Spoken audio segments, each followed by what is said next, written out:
Hello friends, super magic રસોઈમાં મિત્રો હું આપનું સ્વાગત કરું છું।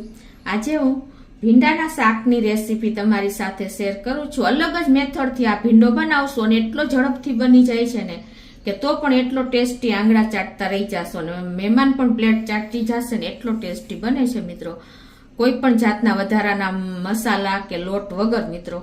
તો તમને ચોક્કસ મારો વિડીયો ગમશે, ગમે તો લાઈક કરજો, શેર કરજો અને સબસ્ક્રાઇબ કરવાનું તો ભૂલતા જ નહીં। અને મિત્રો બાજુમાં રહેલું બેલ આઇકનનું બટન પણ પ્રેસ કરજો, જેથી કરીને મારા નવા આવનારા વિડીયોની રેસીપી તમને મળતી રહે। અને મિત્રો તમને ઓલનું બટન મળે છે ને એ પણ નોટિફિકેશન તમે પ્રેસ કરશો ને એટલે તમને ઓલ માહિતી તમને મળતી રહેશે મિત્રો। તો તમને ચોક્કસ મારો વિડીયો ગમશે। તો બનાવવાનું ચાલુ કરીએ। તો હવે આ શાકમાં મિત્રો મેં જો અત્યારે 250 થી 300 ગ્રામ જેવો ભીંડો લીધો છે। એને મેં ધોઈ અને એકદમ કપડેથી કોરો કરી લીધો છે અને આ રીતે એને મોટા પીસમાં જ સમારવાનો છે, નાના પીસ નથી કરવાના।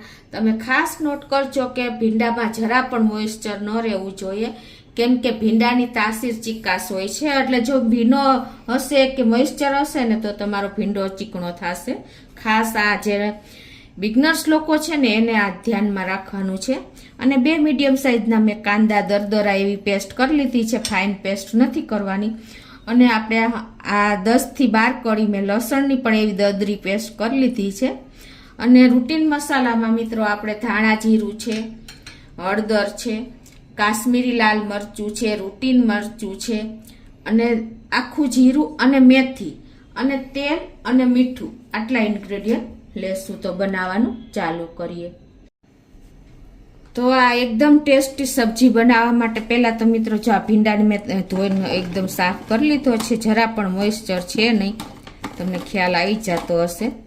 અને હવે એમાં આપણે આ જે ભીંડો છે ને એમાં જ આપણે કોઈ પણ જાતની બીજી ઝંઝટ વગર આજે આ 9 થી 12 કળી લસણની પેસ્ટ દરદરી કરી છે ને એ નાખી દેશું ભીંડા ઉપર જ। અને આ 2 મીડિયમ સાઇઝના મેં કાંદા દરદરી પેસ્ટ કરી છે એ પણ આમાં જ નાખી દેશું। અને હવે એમાં આપણે રૂટીન મસાલા કરશું।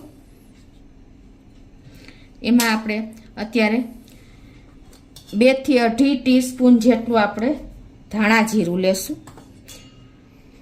અને 1 ટીસ્પૂન આપણે રૂટીન લાલ મરચું લેશું અને 1 ટીસ્પૂન આપણે હળદર લેશું। હળદર પણ આમાં થોડીક ચડિયાતી જ જોઈએ છે। અને 1/2 ટીસ્પૂન જેવું આપણે કાશ્મીરી લાલ મરચું લેશું, એના હિસાબે આપણો ટેસ્ટ પણ સરસ જ આવશે। અને હવે આપણે આ બધું મિક્સ કરવા માટે પહેલા આપણે આમાં જો તો આપણે ગુજરાતી લોકો તો આપણે સિંગ તેલ જ વાપરીએ છીએ। જો તમારી પાસે અવેલેબલ સરસવનું તેલ હોય ને તો તમારે એ તેલ ગરમ કરી લેવાનું છે અને પછી એને ઠંડુ કરી લેવાનું છે। અને એને આપણે આ મસાલા ઉપર જ 2 ટેબલ સ્પૂન જેવું નાખી દેશું અને આને આપણે મેરિનેટ કરવાનું છે।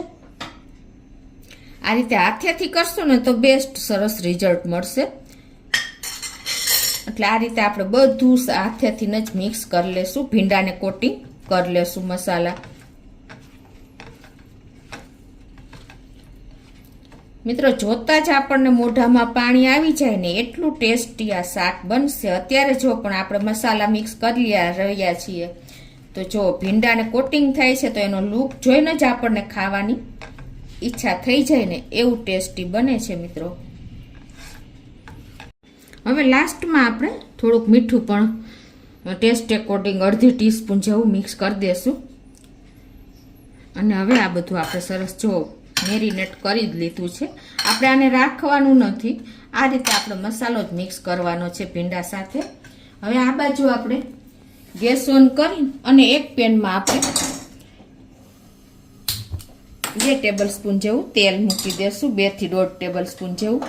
અત્યારે હું સરસવ તેલનો જ ઉપયોગ કરું છું, પણ તમારી પાસે જે અવેલેબલ તેલ હોય ને એ જ મૂકવાનું છે।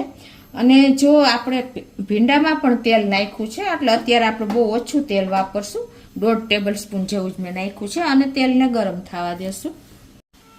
તો આપણું તેલ પણ ગરમ થઈ ગયું છે। તો આ સ્ટેજ હવે આપણે 1 ટીસ્પૂન જેવું આખું જીરું નાખી દેશું અને 1/2 ટીસ્પૂન જેવી આપણે આખી મેથી નાખી દેશું।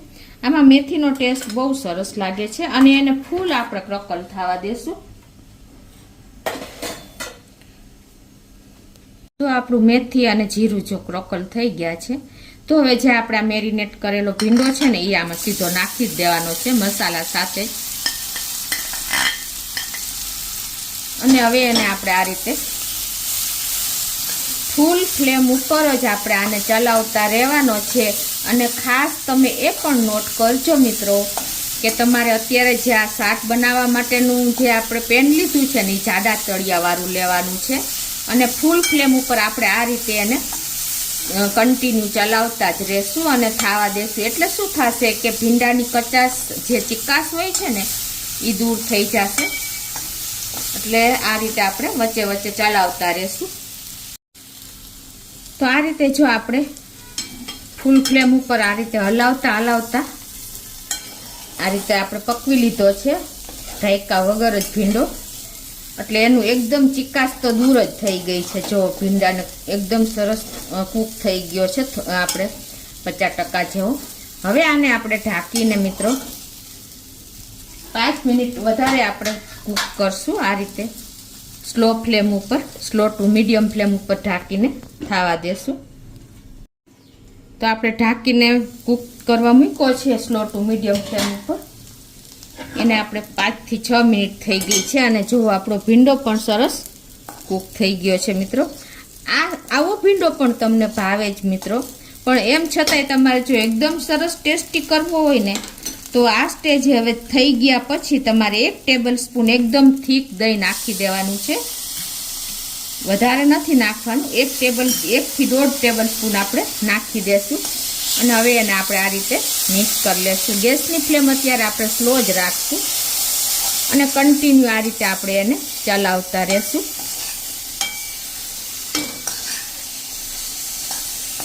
આ શાક મિત્રો તમે પંજાબી ધાબા ઉપર એકદમ આ રીતનું જ બને છે.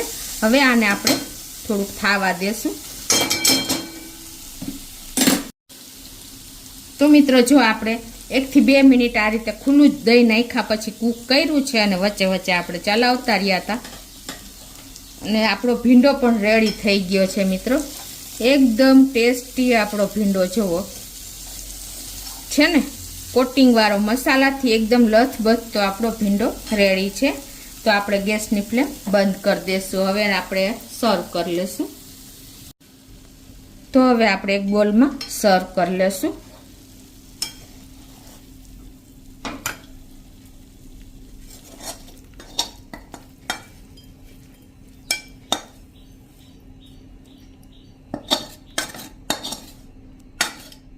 તો મિત્રો આપણે ભીંડાનું શાક એકદમ ટેસ્ટી અને ચટાકેદાર રેડી છે. આ રીતે તો તમે ક્યારેય શાક નહીં બનાવ્યું હોય. જુઓ તમે ભીંડો પણ એટલો જ સરસ ચડી ગયો છે. જુઓ છે ને મિત્રો, ખ્યાલ આવી જતો હશે તમને. એટલે તમે ચોક્કસ એક વખત આ રીતે ભીંડાની ટ્રાય કરજો મિત્રો. અને તમે મને કોમેન્ટ બોક્સમાં જણાવજો કે તમને આ રેસીપી કેવી લાગી મિત્રો. તમે એક વખત આ રીતે આ મેથડથી ભીંડાની સબ્જી બનાવશો ને તો મહેમાન પણ પૂછશે તમને કે તમે આ કઈ રીતે બનાવ્યો. એટલો ટેસ્ટી અને જરાય તમને ડલ નહીં લાગે, ડલ એટલો ટેસ્ટ આવે છે મિત્રો. તો તમે નાના બાળકોથી માંડીને વડીલો બધાને ભાવશે. તો તમને ચોક્કસ મારો વિડીયો ગમશે. ગમે તો લાઈક કરજો, શેર કરજો અને સબસ્ક્રાઈબ કરવાનું તો ભૂલતા જ નહીં.